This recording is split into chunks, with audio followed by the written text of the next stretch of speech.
ঠিক আছে স্যার, ঠিক আছে। আসসালামু আলাইকুম। আজকে আমাদের জটিল টিস্যু আলোচনা। জটিল টিস্যু দেখো।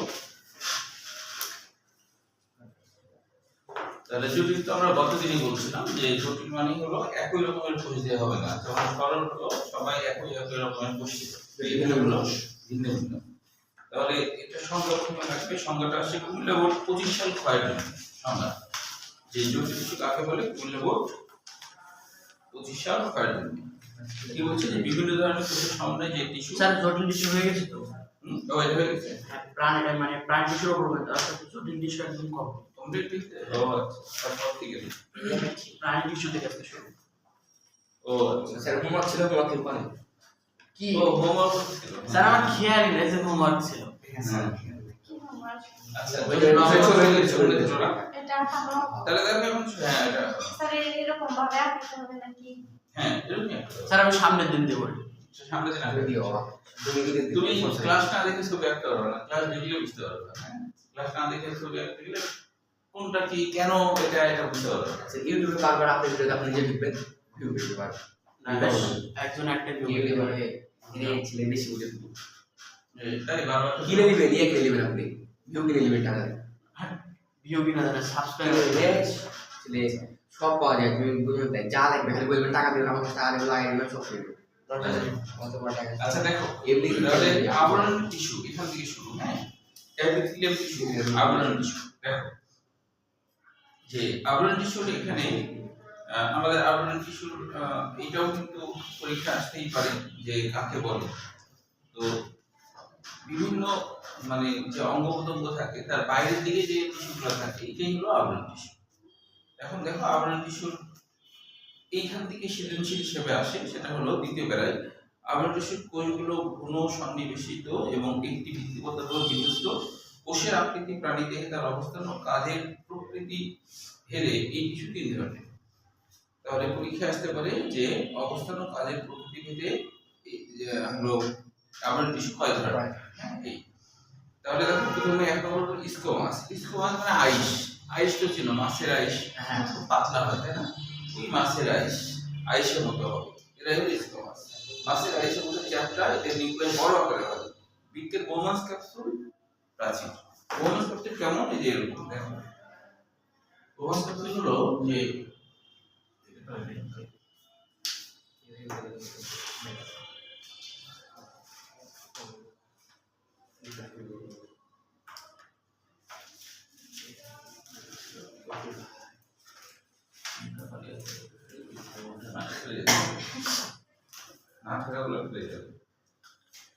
দেখো এইটা এরকম হচ্ছে আমাদের বৃক্কের মধ্যে এরকম এক ধরনের টিস্যু আছে, এক ধরনের স্নায়ু, এক ধরনের কোষ আছে আর কি। হ্যাঁ এর ভিতরে অসংখ্য রক্ত জালক আছে আর এর আশপাশে এই বোমাস ক্যাপসুল। এই হলো বোমাস ক্যাপসুল। এটা বলা হয় বোমাস ক্যাপসুল। বোমাস হলো একজন বৈজ্ঞানিকের নাম, যিনি এটা আবিষ্কার করছেন তার নাম হলো বোমাস ক্যাপসুল। এটা আবার এরকম পেঁচানো, তারপরে নিচের দিকে এসে এরকম হয়। এটা কিন্তু গোটাটা একটা নেফ্রন মানে একটা বৃক্কের একক।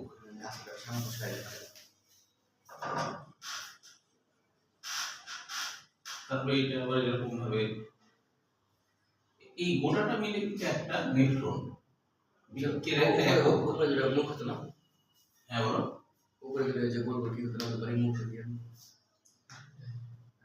হ্যাঁ এটা হলো নালী। একটা হলো এই দিকে রক্ত ঢুকবে, এখানে রক্ত জালকের মধ্যে রক্ত যখন আসবে তখন এর সাথে মানে রক্তের যে বজ্র পদার্থ হ্যাঁ ইউরিক অ্যাসিড এগুলো তখন এই বোমাস ক্যাপসুলে চলে যাবে। বুঝছো? স্যার বোমাস ক্যাপসুল নেফ্রন না? হ্যাঁ নেফ্রনই তো এটা হলো বোমাস ক্যাপসুল হলো নেফ্রন। বোমাস ক্যাপসুল হলো এই যে গোটাটার নাম হলো নেফ্রন। হ্যাঁ ঠিক আছে। আচ্ছা এখন কথা হলো বলছি যে এই যে আবরণগুলা এই যে বোমাস ক্যাপসুল আবরণ মানে কি? এটা হলো আবরণ। হ্যাঁ এটা হলো আবরণ। এই আবরণের যে কোষ আছে না বলছে এই কোষগুলা দেখতে আইসের মতো পাতলা হয়। এই কোষগুলা দেখতে আইসের মতো পাতলা। বোমাস ক্যাপসুল শুধু এটাই না, যে ভিতরে যে কোষ আছে না এটাও বোমাস ক্যাপসুল, এটা আবরণিক কোষ। এগুলো কি পাতলা হয়। কেন পাতলা? কারণ রক্তের বজ্র ঘনত্ব পাতলা কোষ হলে তো বেশি এখানে আসতে পারবে, তাই না? পাতলা যদি কোষ হয় তাহলে কি বেশি আসতে পারবে? ইসরাতে দেরি হচ্ছে আসতে, এলাম দাও না? হ্যাঁ হ্যাঁ, তাহলে দেরি হচ্ছে। আর আমি অসুস্থ নাকি হয়ে উঠতে পারে ওই উঠতে হবে।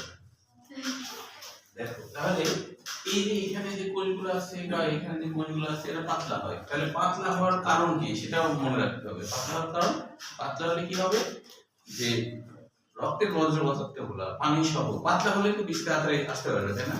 এখানে যে অনেক মোটা মোটা হয় তারা আসতে পারবে পারবে না, তাই এইখানেই কিন্তু আয়েশের মতো পাতলা কোষ থাকতে হবে, তাই কি না? তাহলে এই জন্য বলছে বোমাস ক্যাপসুলে এটা পাওয়া যায়। সরি ডক্টর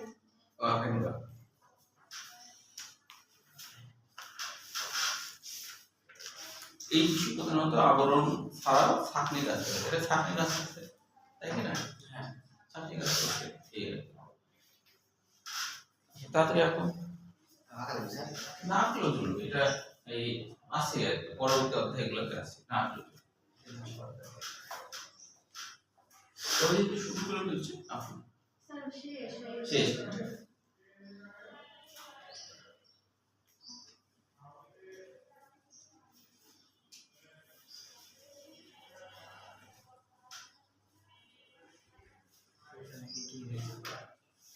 যে আসলে আমার সাথে হ্যাঁ ফোন কিনেছে 2 মাস হলো, হ্যাঁ ফোন এফসিকিউ সবসময় দেখবেন যদি বা ফোন হাতে থাকে কিছু করা খালি এফসি স্যার আবার একটু বুঝলাম চিত্রটা এখানে এই গোটা জিনিসটা এত পর্যন্ত এটা হলো একটা বৃক্কের কোষ। বৃক্কের কোষের নাম নেফ্রন। তো এই নেফ্রনের এই যে জায়গাটা এটা হলো একটা ক্যাপসুল আবরণ। হ্যাঁ, ক্যাপসুল মানে যেটা ক্যাপসুল বলতে পাতলা আবরণ বোঝায়। তো এই আবরণের যে কোষ, এখানে এখানে যে কোষ আছে, বাইরের দিকে যে কোষ আছে না, এই কোষগুলোকে বলা হচ্ছে আইসের মতো কোষ বা স্টোমাস। স্টোমাস মানে আইস আকৃতি কোষ। এখানে কেন আইস আকৃতি কোষ? কারণ পাতলা কোষ হলে বজ্র পদার্থ নিষ্কাশনের সুবিধা না, মানে এখানে তো রক্ত ঢুকে এদিকে রক্ত জালকের মধ্যে দিয়ে যখন যায়, এরা চিকন তো প্রেসার লাগে, প্রেসারে রক্তের বজ্র পদার্থ এখানে আসে। তাহলে এখানে তো পাতলা কোষ রাখতে হবে। তো এই জন্য বলছে এখানে স্কোমাস কোষগুলা বা আইসাটা কোষগুলা থাকে। আচ্ছা, এবার দেখো কিউবয়েডাল। কিউবয়েডাল কিউ ল্যাটিন শব্দ কিউবাস মানে ঘন। ল্যাটিন শব্দ কিউবাস, ল্যাটিন শব্দ কিউবাস, ল্যাটিন শব্দ কিউবাস মানে হলো ঘন। ল্যাটিন শব্দ কিউবাস মানে কি? ঘন, মানে ঘনকার, যাদের দৈর্ঘ্য বস্তু উচ্চতা সব সমান, সেটাই তো কিউব, তাই না? তাহলে দেখো এটা কেন কিউব হয়, এটারও কিছু লজিক আছে। কোনো কিছু কেন হয় এটা লজিক আছে। দেখো এখানে বলছে এটা কারা বলছে যে এই কিছু গোলাকার হয় কিউব আকৃতির বৃক্কের সংগ্রহ নালিকা। আচ্ছা দেখো এইটা হলো বৃক্কের সংগ্রহ নালিকা। এটা কি ছিল? এটা ছিল বোম্যান্স ক্যাপসুল, তাই না? এটা ছিল বোম্যান্স ক্যাপসুল, এটা ছিল বোম্যান্স ক্যাপসুল, ঠিক আছে? এটা বোম্যান্স ক্যাপসুল, আর এটা হলো বোম্যান্স ক্যাপসুল। আর তারপরে দেখো যে এইটা এই জিনিসটার নাম হলো সংগ্রাহক নালিকা, সংগ্রাহক নালিকা। এই অধ্যায়টা বড়, হ্যাঁ, এই কারণে হচ্ছে এই অধ্যায়টা আবার শেষ হলে গোটাটার উপরে 100টা এমসিকিউ করে একটা করতে হবে। এই গোটাটা শেষ হলো, হ্যাঁ, আগামী দিন শেষ হয়ে যাবে অধ্যায়। হ্যাঁ, আচ্ছা, তারপরে আমাদের শেষের দিকে অধ্যায় করাবো, কারণ তোমাদের তো শেষের দিকে অধ্যায় থাকার কথা, তাই না? আচ্ছা, তাহলে বোমাস ক্যাপসুল আর এটা সংগ্রহ নালিকা। সংগ্রহ নালিকার কোষ, এই কোষগুলো হচ্ছে, এই কোষগুলো কিন্তু পাতলা দেওয়া যাবে যাবে না। কেন পাতলা দেওয়া যাবে না বলো তো? সংগ্রহ নালিকার কোষগুলো পাতলা দেওয়া যাবে না, স্কোমাস দেওয়া যাবে না। এই প্রতিদিন যে দেরিতে আসে তোমার অভ্যাস করতে যাচ্ছে না, তাহলে তুমি পিছায় যাচ্ছ না, তোমার অনেক কথা শোনা হচ্ছে না, অনেক কিছু শেখা হচ্ছে না।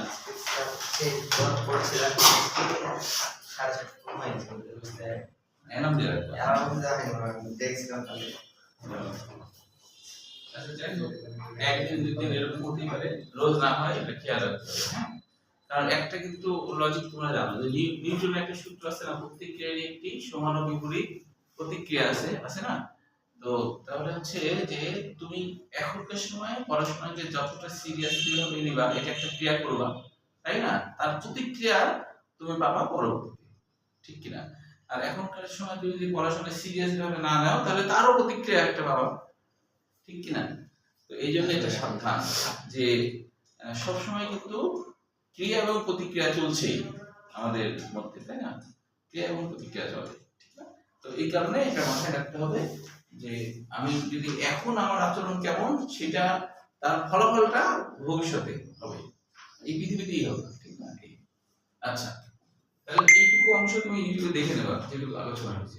তাহলে এইখানকার কোণগুলো কিন্তু এখানকার মতো পাতলা হওয়া যাবে না, আইস আকৃতির হওয়া যাবে না। কেন যাবে না? এটা কেন হলো ঘনকার হয়, কিউব আকৃতির হয়, কেন হয় বলতো? কেন এটা ঘন হয়? এটা তো পাতলা কেন হয় সেটা তো বললামই, তাই না, কিন্তু এইটা কেন ঘন হয় সেটা অনুমান। ছাঁকের মতো কাজ করে বলতে, ছাঁকের মতো তো এইটা কাজ করে, পাতলা কাজ। পাতলা কাজ। এটা ভাই পারবা? আচ্ছা দেখো আমি বলি, এইখানে এইখানে রক্তের বজ্র পদার্থ পাতলা কোষ ভেদ করে এখানে আসছিল, তাই না, তারপরে দ্বিতীয় আসে এই বজ্র পদার্থগুলো প্রসারগুলা এখানে নিয়ে আসছি, এতদূর পর্যন্ত নিয়ে আসছি। এখন এখানে যদি আবার পাতলা কোষ দিই তাহলে প্রসারগুলো আবার বের হয়ে যাবে, তাহলে এখানে কি মোটা মোটা কোষ দিতে হবে, ঘন ঘন যাতে বের হয়ে না যেতে পারে। সেই জন্যই সংগ্রহণালিকার কোষগুলো কি হয়, একটু হচ্ছে কিউ আসবে, বুঝতে পেরেছো? তার লজিক আছে, এমনি এমনি হয় না, কারণ আছে। তো বলছে এটা প্রধানত পরিশোষক করে এবং আবরণ কাজও করে। মানে পরিশোষণ মানে কি, প্রস্রাবগুলো সব এখানে পরিশোষণ হচ্ছে না, এবং আবরণ মানে আবরণ বলতে যে এগুলোকে ধরে রাখছে, বের হয়ে যেতে দিচ্ছে না, এই বলছে। এবার দেখো কলামনার আবরণ টিস্যু। কলাম মানে কি, স্তম্ভ, তাই না, কলাম মানে বড় বড় স্তম্ভ। যেমন ধরো কলাম, এই যে এগুলো হচ্ছে একটা কলাম, তাই না, ঠিক কিনা, এগুলো এক একটা কলাম, এখানে একটাই কলাম আছে, এই যে এখানে একটা কলাম, হ্যাঁ। তাহলে এই যে কলাম, এগুলো হচ্ছে কলাম। তো কিছু জায়গায় কোষগুলা কলাম আকৃতির হয়। তো কলাম আকৃতির হওয়া মানে কি, অনেক লম্বা হতে হবে, লম্বা, তাই না, এরকম কেন হয়, অনেক লম্বা কেন হয়, হতে হবে কোথায় খেয়াল করতে হবে, সেখানে হয়েছে, যেখানে হওয়া দরকার সেখানে হয়েছে। বলছে এই টিস্যুর কোষসমূহ স্তম্ভের মতো লম্বা সরু, প্রাণীর অন্ত্রের অন্তঃপ্রাচীরের কোষগুলো। দেখো প্রাণীর অন্ত্র, বলতো অন্ত্র কোনটা, মনে আছে অন্ত্র কোনটা বলে, প্রাণীর অন্ত কোনটাকে বলে? অন্তের ইংরেজি হলো ইন্টেস্টাইন, আর অন্তের আরেকটা বাংলা কি, না আরেকটা বাংলা বলো,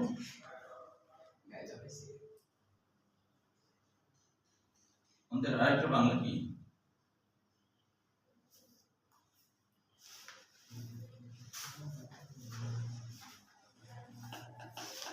অন্ত কতটুকু জানো? এই যে ডিউডিনাম থেকে, মানে এই যে এইখান থেকে নিয়ে এই গোটাটা এইটুকুকে বলা হয় অন্ত্র, অর্থাৎ ডিউডিনাম থেকে নিয়ে বায়ু বা অবসরণের ছিদ্র পর্যন্ত এই গোটাটাকে অন্ত্র বলা হয়। এটা সংস্কৃত ভাষা, বাংলা ভাষা হলো কি, হলো বাংলা ভাষা কি, বাংলা ভাষা হলো নাড়িভুঁড়ি, বাংলা ভাষা হলো নাড়িভুঁড়ি।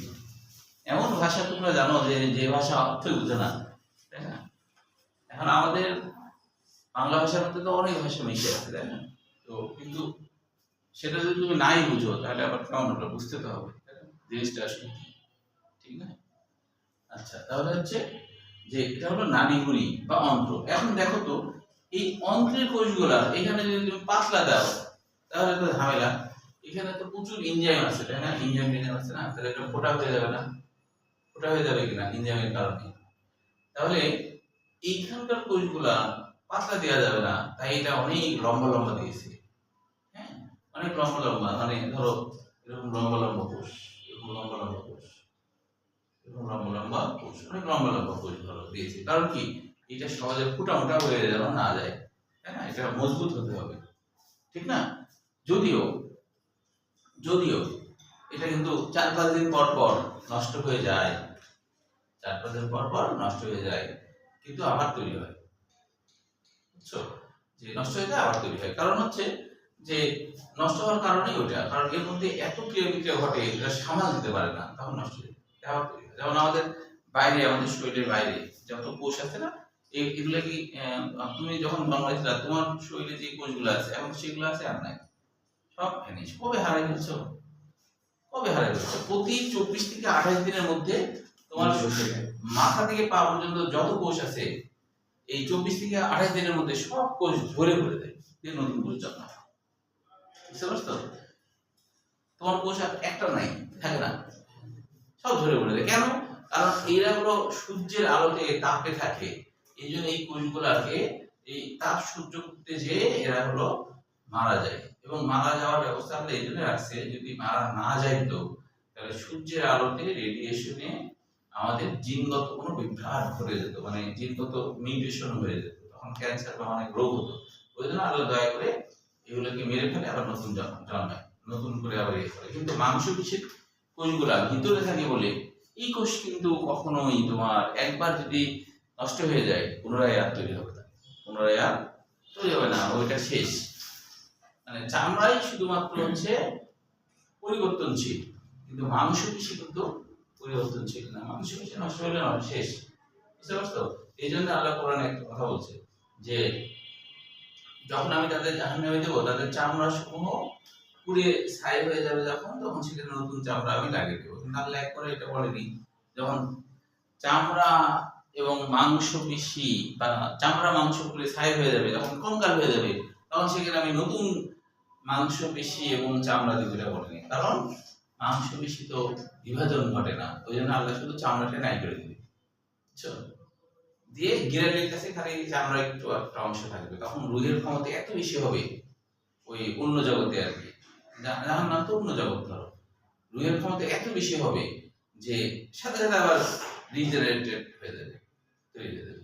এখন ধরো কোথাও কেটে গেলে ধরো 3 মাস লাগলো ধরো কোথাও সমান হতে, আর তখন হলো মুহূর্তের মধ্যে রুহের ক্ষমতা এত বেশি, রুহের ক্ষমতা খুব বেশি, ঘেরাট করে তৈরি হয়ে যাবে, আবার করে দেবে, আবার রুহ তৈরি, এরকম। জান্নাতে যে যাবে তার রুহের ক্ষমতা অনেক বেশি হবে, জাহান্নামে যে যাবে তার রুহের ক্ষমতা অনেক বেশি হবে। জান্নাতের রুহের ক্ষমতা বেশি হওয়ার দরকার কেন? কারণ জান্নাতে যে তুমি রুহের ক্ষমতা এত যে তুমি মনের মধ্যে কোনো ইচ্ছা পোষণ করবা যে আমি এটা খেতে চাই, রুহের ক্ষমতা বলে ঘাট করে চলে আসবে। তুমি খাওয়া দাওয়া রুহের ক্ষমতা, তোমরা আল্লাহ খাওয়া তো হয়ে গেছে, কিন্তু শুধু শুধু এই গরুটা বা এই খাসিটা বা এই হরিণটা তো শেষ হয়ে গেল, আল্লাহ তুমি আবার তৈরি করে দাও, তখন ওই খাওয়া হাড্ডি তৈরি হয়ে যাবে। ওখানকার জগতের ক্ষমতার জগৎ, মানে হ্যাঁ, ওই জন্য ওই হাড্ডি থেকে আবার নতুন তৈরি হয়ে আবার হাঁটে বেড়াবে। একটা মুরগি ধরো হাঁটে যাচ্ছে, একটা মুরগি ধরো হাঁটে যাচ্ছে জান্নাতে, এই মুরগিটা রোস্ট খেলে বোধ হয় ভালোই হতো, আর ঘ্যাট করে রোস্ট হয়ে তোমার সামনে চলে যাবে। রুহের ক্ষমতা এত মারাত্মক পর্যায়ে থাকে, বুঝছো? যে সাথে সাথে তখন তুমি হচ্ছে রোস্ট করলো, তাহলে আবার আগের মতো হয়ে যাবে, আবার মুরগি কক কক শব্দ করতে চলে যাবে, এত ক্ষমতা। জাহান্নামে গেলেও রুহের ক্ষমতা অনেক বেশি, ওই জন্যই তো সে মরবে না, ওই জন্য কি মরবে না, সাথে সাথে তৈরি হয়ে যাবে এরকম। হ্যাঁ, তো এই জন্য তাহলে এখানে বুঝতে পারছো কেন এখানে লম্বা লম্বা কোষ দরকার। তাহলে সবই কিন্তু লজিক। তাহলে কেন কোথায় থাকবে তুমি ভুলে যাওয়া না, যদি লজিক জানো, ভুলে যাওয়া না তুমি যদি লজিক জানো, আর লজিক না জেনে ডাইরেক্ট বুঝতে পারো, ভুলে যাবে। তুমি চিন্তা করবা যে এইখানে কোষ যদি লম্বা লম্বা হয়, এইখানকার উদ্দেশ্যটা কি? রক্তের বজ্র পদার্থগুলা থাকতে হবে, তো ছাক মোটা হলে থাকা যাবে? মোটা কাপড় দিয়ে তো থাকা যায় না, তাই না? তাহলে পাতলা লাগবে না, সেজন্য এখানে পাতলা হবে। সংগ্রহ নালিকা এটা কেন হলো হবে? কারণ সব তো নিয়ে আসছি কেবলমাত্র ফেলে দেওয়ার জন্য তো নিয়ে আসিনি। তাহলে এখানে কোষগুলা কিছুটা কিউব আকৃতি বা লম্বা আকৃতি হতে হবে। অন্তে কেন লম্বা আকৃতি হতে হবে? অনেক লম্বা হতে হবে, কারণ এটার প্রোটেকশন বেশি দরকার। তাহলে সবগুলো লজিক আছে না? এখন পরীক্ষা আসলো কোনটির হলো যে আয়সা আকৃতির হয়। এখন আছে মনে করো অন্ত্র আছে, সম্ভব নালিকা আছে, তখন তুমি চিন্তা করবা যে অন্ত্রের তো পাতলা হলে তো জ্বলে পড়ে ছারখার হয়ে যাবে, তাই না? সংগ্রহকারীদের হলে তো যা নিয়ে আসছে তা আবার বের হয়ে চলে যাবে, তাহলে যেখান থেকে বের হচ্ছে সেখানে হতে হবে। এইভাবে চিন্তা করবা, তাহলে দেখবা যে তুমি পারবা, কোনোটাই সমস্যা হবে না। এবার দেখো সাধারণ আবরণ টিস্যু, এখন হচ্ছে প্রাণী দেহের ভিত্তিবদ্ধ সজ্জিত কোষগুলোর সংখ্যার ভিত্তিতে এপিথেলিয়াম বা আবরণ টিস্যুকে তিনভাবে ভাগ করা যায়। কি বলছে? সাধারণ আবরণ টিস্যু। তো এই শুধু যে যেটা আলোচনা করলাম এটা সৃজনশীল, এখান থেকে সাধারণত এমসিকিউ হিসেবে আসে। তারপর সৃজনশীল হিসেবে পড়ে রাখা ভালো যে ভিত্তিবদ্ধের উপরে এপিথেলিয়াম গুলোকে আবার কয় ভাগে ভাগ করা হয়। একটা হলো সাধারণ আবরণ টিস্যু। ভিত্তিবদ্ধের উপরে কোষসমূহ এক স্তরে সজ্জিত। উদাহরণ হলো বৃক্কের বোমাস ক্যাপসুল, তারপর হলো বৃক্কের সংগ্রহ নালিকা। মানে অথবা সাধারণ আবরণ টিস্যু যারা হয় তারা ভিত্তিবদ্ধ মানে হলো যে কোনো কিছুর উপরে থাকা, কোনো কিছুর উপরে থাকা, যার উপরে থাকে ওটা হলো ভিত্তি, তার উপরে আছে তাই এটা ভিত্তিবদ্ধের উপরে। এটা বলছে এরা হলো কেমন হয়, এরা হলো এক স্তর বিশিষ্ট হয়, যেমন বৃক্কের বোমাস ক্যাপসুল, বৃক্কের সংগ্রহ নালিকা অন্তর্গত। আচ্ছা, এবার দেখো স্ট্র্যাটিফাইড আবরণ টিস্যু। স্ট্র্যাটিফাইড নামকরণটা কেন হয়েছে জানো? ল্যাটিন শব্দ স্টার নাম মানে স্তর, ল্যাটিন শব্দ স্টার নাম, স্টার নাম মানে স্তর বা স্তরীভূত, স্তর বা স্তরীভূত, স্তরীভূত।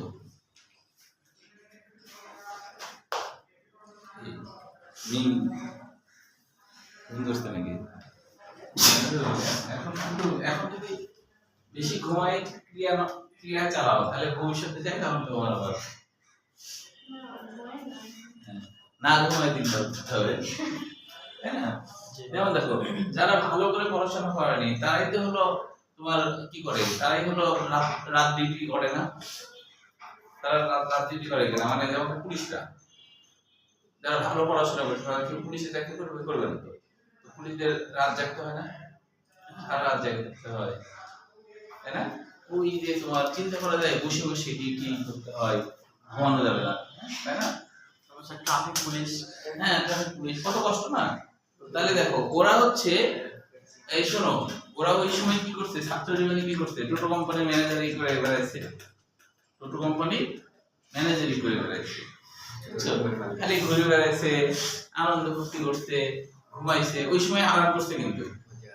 আর এখন কি করছে, এখন এখন হ্যাঁ এখন রাস্তায় দাঁড়িয়ে থাকছে, তাই না? তাহলে তখন যদি কষ্ট করতো তাহলে এখন কিন্তু আর কষ্ট করতে হতো না, খালি আরাম আরাম। যেমন ধরো যে পুলিশের চাকরি, এমনকি শুধু সাধারণ যে আর্মি, ওদেরও কিন্তু রাত জাগতে হয়, কিন্তু যারা বড় বড় ইয়ে থাকে না, অফিসার থাকে আর্মিদেরও, ওদের কিন্তু কোনো রাত জাগা নাই, বুঝছো? ওদের কিন্তু কোনো রাত জাগা লাগে না, সাধারণ সৈনিকরা রাত জাগে। তাহলে কি ওর পড়াশোনা ভালো করেনি তাই? তাহলে তুমি যদি এখন পড়াশোনা ভালো করো তাহলে পরে তোমাকে কি আরাম করতে পারবে তুমি, বুঝতে পারছো? আচ্ছা, তাহলে স্ট্র্যাটিফাইড নামকরণ কেন হলো জানো? এই যে বলছে স্তরীভূত, মানে স্তর ভিত্তিক বিন্যাস। স্ট্র্যাটিফাইড মানে স্তর ভিত্তিক বিন্যাস। আমাদের যে ত্বক আছে না, এটা হলো স্ট্র্যাটিফাইড। কেন? কারণ আমাদের এখানে যে ধরো 7-8 রকমের চামড়ার স্তর আছে, তো তো হ্যাঁ, এখন ধরো রোদের তাপে উপরে একটা স্তর মনে করো যে ইয়ে হয়ে গেল, নষ্ট হয়ে গেল, ঝরে পড়ে গেল, তখন কমে গেল না, আবার বিভাজন আবার বেড়ে গেল। তো মাঝে মধ্যে বেশি কমে যায়, তখন হলো একরকম সংখ্যা, যখন আবার স্বাভাবিক অবস্থায় তখন আরেক রকম সংখ্যা। তাহলে এরকম কম বেশি হওয়ার কারণে এর নাম হলো স্তরীভূত। স্তর একবার এরকম, একবার এরকম, একবার স্তর 4, একবার 5, একবার 6, একবার 7, এরকম। এই জন্য এর নাম হলো স্তরীভূত হয়েছে। হ্যাঁ, যে যার স্তরের সংখ্যা মিনিটের মধ্যে পাল্টে যেতে পারে, কখনো দেখা যায় 3-4 স্তর, আবার পরক্ষণে দেখা যায় 7-8 স্তর। ওই যে মানে রোদের তাপে ধরো কোষগুলো ঝরে পড়ে যাচ্ছে, নষ্ট হয়ে যাচ্ছে, আবার পুনরায় তৈরি হয়ে যাচ্ছে, বুঝতে পারছো? এইগুলো এবার দেখো সিরো স্ট্র্যাটিফাইড। সিরো স্ট্র্যাটিফাইড হলো কেমন, যে এটা হলো সিরো মানে অপ্রকৃত, সিরো মানে অপ্রকৃত, সিরো মানে অপ্রকৃত মানে সত্যি না এরকম। তো সিরো মানে অপ্রকৃত বা সত্যি না, মানে মিথ্যা, মিথ্যা স্ট্র্যাটিফাইড, মিথ্যা স্ট্র্যাটিফাইড মানে দেখে মনে হবে এটাও বোধহয় স্তরীভূত, এটাও বোধহয় স্তরীভূত এবং হলো স্তর চেঞ্জেবল এবং হচ্ছে এখানে কয়েকটা স্তর আছে এরকম মনে হবে, কিন্তু বাস্তবে তা না। কারণ দেখেন এখানে কোষগুলা হয় কি, একদিকে কোষগুলা হচ্ছে, একদিকের কোষগুলো এরকম, ধরো একদিকের কোষ এরকম মোটা হয়েছে, হ্যাঁ, একদিকে এরকম মোটা কোষ, একদিকে মোটা কোষ এইভাবে করে, একদিকে মোটা কোষ, আবার আরেকদিকে দেখা যাচ্ছে এরকম হয়ে গেছে এরকম। তাহলে মনে হবে যে এখানে দুইটা কোষ আছে। আসলে কোষগুলো ছোট বড় বিভিন্ন স্তরে সাজানো থাকার কারণে এরকম হয়ে গেছে, মানে ছোট বড় হওয়ার কারণে দেখে মনে হচ্ছে যে অনেকগুলো কোষের স্তর স্তরীভূত করা আছে, কিন্তু আসলে তা না, এটা মিথ্যা। উদাহরণ হলো ট্রাকিয়া, আমাদের শ্বাসনালীতে আছে, ট্রাকিয়া হলো আমাদের শ্বাসনালী। এবার দেখো আবরণ টিস্যু কোষগুলো আবার বিভিন্ন কাজের উপরে ভিত্তি করে নানাভাবে রূপান্তরিত হয়, যেমন সিলিয়াযুক্ত, সিলিয়াযুক্ত বলতে, সিলিয়া বলতে কি বোঝায়, সুতা, সিলিয়া মানে হলো সুতা, নরম সুতার মতো। মেরুদণ্ডী প্রাণীদের শ্বাসনালীর প্রাচীরে দেখা যায়, আমাদেরও আছে। আমাদের যে শ্বাসনালী আছে, আমাদের যে শ্বাসনালী আছে, আমাদের শ্বাসনালীতে এখানে এরকম সুতার মতো অসংখ্য কিছু তন্তু দেখা যায়, সুতার মতো কিছু তন্তু দেখা যায়, হ্যাঁ। তো এই সুতার মতো তন্তুগুলাই সিলিয়া, সিলিয়া মানে সুতা, সিলিয়া মানে সুতা, সুতার মতো তন্তু।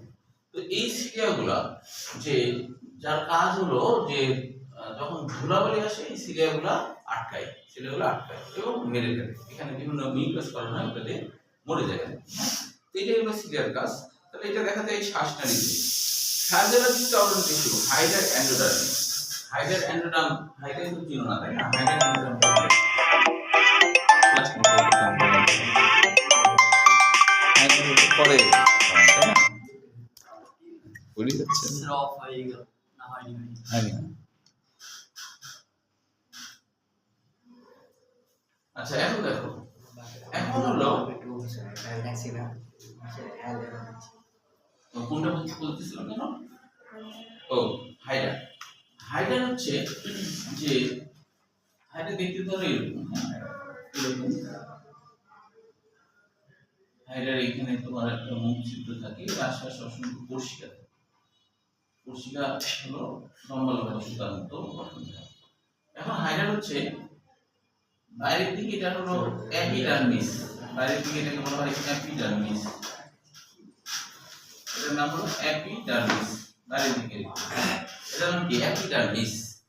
আর ভিতরের দিকে দেখো, ভিতরের দিকে একটা কোষ আছে যার নাম হলো এন্ডোডার্মিস, এন্ডোডার্ম মানে অন্ততক, এটা হলো ভিতরের দিকের কোষ, এই ভিতরের দিকের কোষ। এখন এই ভিতরের দিকের যে কোষ, এই কোষগুলা জায়গায় জায়গায় এরকম ফ্ল্যাজেলা থাকে, এই কোষগুলাতে এরকম থাকে। এই যে ভিতরের দিকের কোষ, এন্ডোডার্ম মানে ভিতরের দিকের কোষ, হ্যাঁ, সেইখানে ফ্ল্যাজেলা থাকে, সেখানে কি থাকে, ফ্ল্যাজেলা থাকে। তো এই ফ্ল্যাজেলার বাংলা অর্থ কিন্তু চাবুক, ফ্ল্যাজেলা, ফ্ল্যাজেলাম মানে চাবুক, ফ্ল্যাজেলা বহুবচন, হ্যাঁ, ফ্ল্যাজেলাম মানে চাবুক, ফ্ল্যাজেলাম মানে চাবুক। কেন, যে এটা কিন্তু ভালো করে বিশ্লেষণ করলে দেখা যাবে এটা কিন্তু এরকম হয়, এরকম হয় কিন্তু একটু এরকম হয়, হ্যাঁ, মানে এই জন্য নাম হলো চাবুক।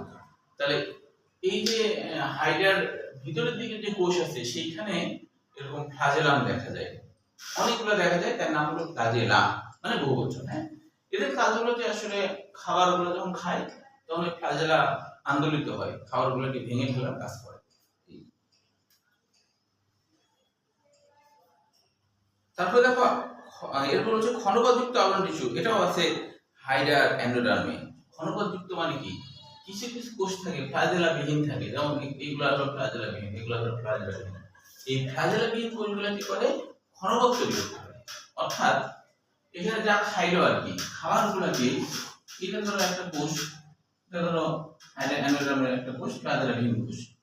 এখন ফ্ল্যাজেলা কি করছে, খাবারগুলোকে ভেঙে ফেলে ছোট করে ফেলছে, যখন ছোট করে ফেলবে তখন এই যে এন্ডোডার্মের কোষ, এই কোষ তখন ক্ষণপথ তৈরি করে খাবারগুলোকে ঘিরে ফেলবে, ক্ষণপথ তৈরি করে খাবারগুলোকে ঘিরে ফেলবে।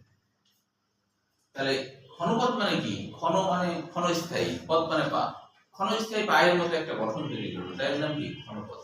তার নাম ক্ষণপথ। তাহলে ক্ষণপথ তৈরি করলো, পরে এই পায়ের মতো অংশটাকে একে অপরের সাথে একীভূত হয়ে যায়, তখন এই খাওয়াটা ভিতরে চলে আসে। তাহলে ক্ষণপথ তৈরির মাধ্যমে এরা খায়। তো এই জন্য বলছে যে ক্ষণপথযুক্ত আবরণ টিস্যু এটা কোথায় পাওয়া যায়? এটা হলো এন্ডোডার্মে পাওয়া যায়। এছাড়া পাওয়া যায় মেরুদণ্ডী প্রাণীতে, অন্তেও পাওয়া যায়। আমাদের যে মেরুদণ্ডী প্রাণী, আমরা যে মেরুদণ্ডী প্রাণী, আমাদের অন্তেও দেখা যায় এরকম ক্ষণপথযুক্ত আবরণ টিস্যু থাকে। তারাও এরকম ক্ষণপথ তৈরি করে খাবারগুলোকে নিয়ে নিতে পারে। গ্লুকোজ গুলো নেয়, অ্যামাইনো অ্যাসিড গুলো নেয়। এবার হচ্ছে জননাঙ্গের আবরণ টিস্যু। জননাঙ্গ কিন্তু আসলে শুক্রাশয় ডিম্বাশয়, হ্যাঁ। আর মুখ্য জননাঙ্গ, গৌণ জননাঙ্গ, হ্যাঁ। তো মুখ্য জননাঙ্গ হচ্ছে শুক্রাশয় ডিম্বাশয়, আর তার সাথে যা কিছু আছে এটা গৌণ। তাহলে মুখ্য জননাঙ্গ হলো শুক্রাশয় ডিম্বাশয়, হ্যাঁ। এবং বলছে বিশেষভাবে রূপান্তরের আবরণ টিস্যু যা থেকে শুক্রাণু এবং ডিম্বাণু কোষ তৈরি হয়, এরা প্রজননে অংশগ্রহণ করে এবং প্রজননের ধারা অক্ষুণ্ণ রাখে। তাহলে হচ্ছে যে আবরণ টিস্যু এরকম, দেখো আমাদের যে শুক্রাশয়টা, তো সেই শুক্রাশয় মনে করো যে এখানে আমাদের শুক্রাশয় আছে, মনে করো শুক্রাশয় আছে। শুক্রাশয়ের ভিতরে এক ধরনের নালিকা থাকে, নালীর মতো গঠন থাকে, নালীর মতো গঠন। এই নালীর মতো গঠন বাইরে বের করে দেখালে ধরো এটা কিন্তু আসলে বেশ বড় নালীর মতো গঠন, এরকম নালীর মতো গঠন। এটাকে তুমি যদি প্রস্তুচ্ছেদ করো তাহলে তুমি দেখবা যে এরকম আর কি, এরকম। তাহলে এরাও এক ধরনের আবরণ, এরাও এক ধরনের ভিতরের দিকের আবরণ। এটা হলো কি? ভিতরের দিকের আবরণ। তাহলে এটা হলো আবরণী কোষ। তাহলে এই কোষের নাম তখন কি? আবরণী কোষ। এই আবরণী কোষের কথা বলছে যে সুতরাং এরা প্রজনন অংশগ্রহণ করে, প্রজননের ধারা রক্ষা করে। তাহলে এরা কিন্তু আবরণী কোষ। কারণ কি? ভিতরের দিকের আবরণ, ওটা একটা আবরণ, ভিতরের দিকে আবরণ। যেমন ধরো এই ঘরের এটাকে আমরা আবরণ বলবো না, দেওয়াল তো আবরণী হোক ভিতরের দিক, কিন্তু তারপর কি আবরণ না? এটা একটা আবরণ, হ্যাঁ। তাহলে এটা হলো ভিতরের দিকে আবরণ। তাহলে এবার গ্রন্থি আবরণ টিস্যু, গ্রন্থি আবরণ টিস্যু, হ্যাঁ। এবার হলো গ্রন্থি আবরণ টিস্যু। গ্রন্থি মানে কি মনে আছে? গ্রন্থি মানে কি বলতো? গ্রন্থি কাকে বলবো? গ্রন্থি হলো হ্যাঁ এনজাইম নিঃসরণ করে, শুধু এনজাইম না, হরমোনও নিঃসরণ করে, হ্যাঁ। তাহলে গ্রন্থি কাকে বলে? গ্রন্থি ইংরেজিতে বলা হয় গ্ল্যান্ড, তাই না? তাহলে গ্রন্থি হলো যে কোষ বা কোষগুচ্ছ, মনে রাখবে সারা জীবন, যে কোষ বা কোষগুচ্ছ কোনো রস ক্ষরণ করে তাকে বলা হয় গ্রন্থি। যে কোষ বা কোষগুচ্ছ কোনো রস ক্ষরণ করে তাকেই বলা হবে গ্রন্থি। সারা জীবন মনে রাখবে, মানে সব ক্লাসেই লাগবে। যে কোষ বা কোষগুচ্ছ কোনো রস ক্ষরণ করে তাকেই বলা হয় গ্রন্থি।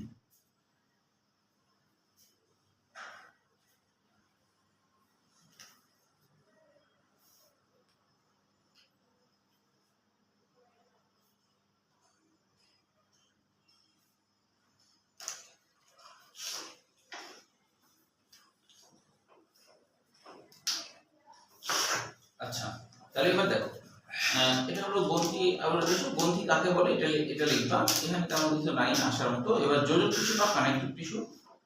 যোজক টিস্যু বা কানেকটিভ টিস্যু কেন বলা হচ্ছে? কারণ দেখো আমাদের হাড় হুড্ডিগুলা কানেকটিভ, একটা সাথে আরেকটা। যেমন ধরো আমরা হচ্ছে চিন্তা করলাম যে হাত উঠাবো, তাহলে কি আমার গোটা শরীরের সাথে কানেক্ট আছে, তাই না?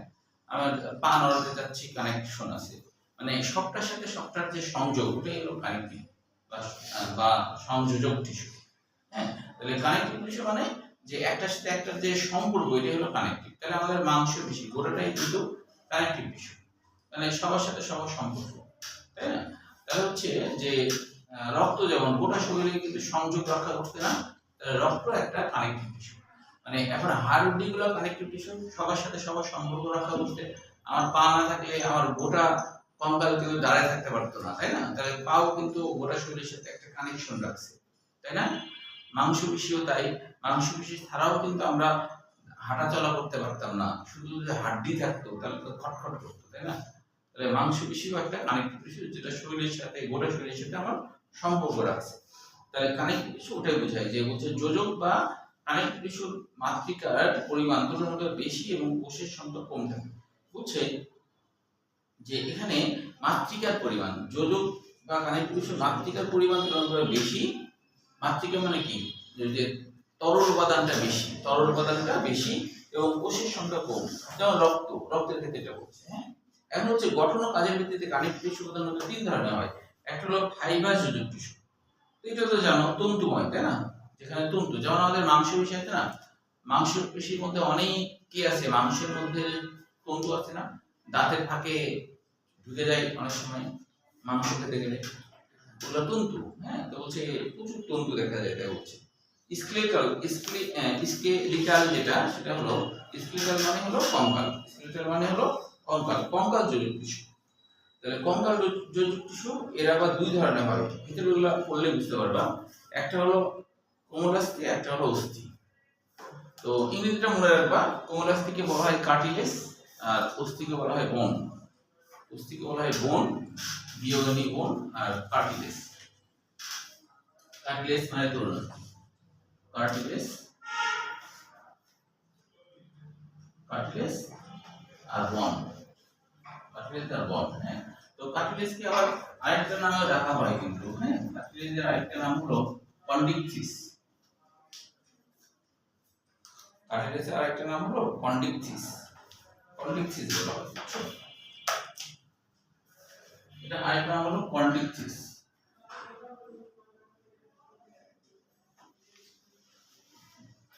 কন্ডিকথিস বলা হয়। হ্যাঁ, আর বোনকে আরেকটা নামে রাখা হয় অস্টিকথিস,